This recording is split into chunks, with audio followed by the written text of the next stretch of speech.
So we've just seen how pearls can help us build trusting relationships, to show up to each other as friends and not foes, and not have our amygdalas trigger fight or flight responses, allowing us to explore our differences with curiosity and interest.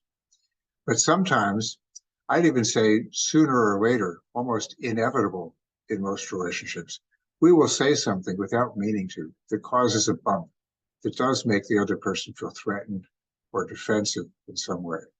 It's a normal, typical event in human interactions. That was a legitimation, by the way. This is a normal thing that happens. You're not an idiot. It's the nature of human interaction.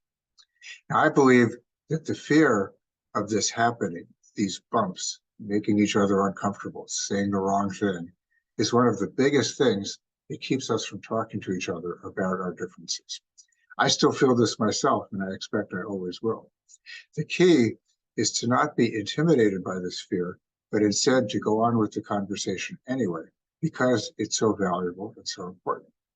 And what makes it easier to do that, to continue on even in the face of this fear, is feeling prepared for when that happens, to feel like you know what to do, that you can repair the relationship if it hits a bump.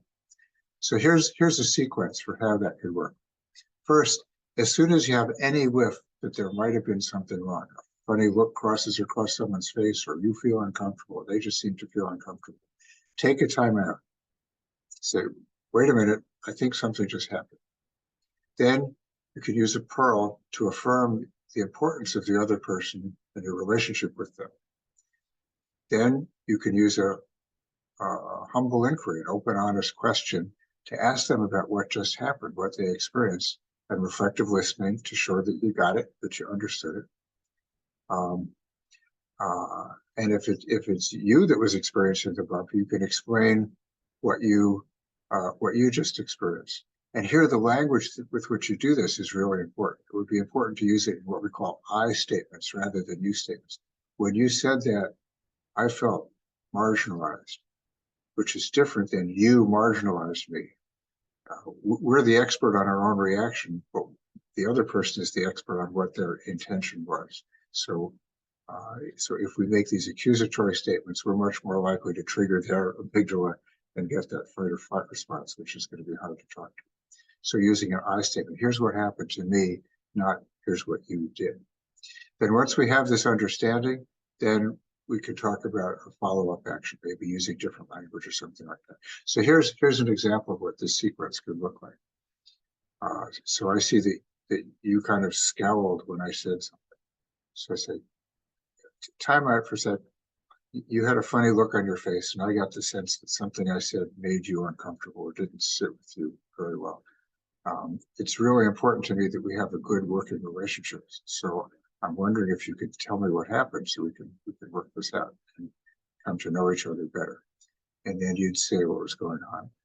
And then I'd reflect back what I heard. Oh, so what I said made you feel kind of marginalized or not important. I really didn't mean that. And from now on, I'll be careful to say this and not that, something like that. So that's what this sequence could look like. Again, it's not hard. We just have to remember to do it. So these steps for relational repair can help us recover from the bumps, and feeling like I know what to do if I hit a bump makes me less scared to encounter it. That turns out that relationships get much stronger when we hit a bump and then do a successful repair than if we'd never hit the bump in the first place. So these bumps are actually a good thing and not a bad thing, particularly when we have the skills to handle them well.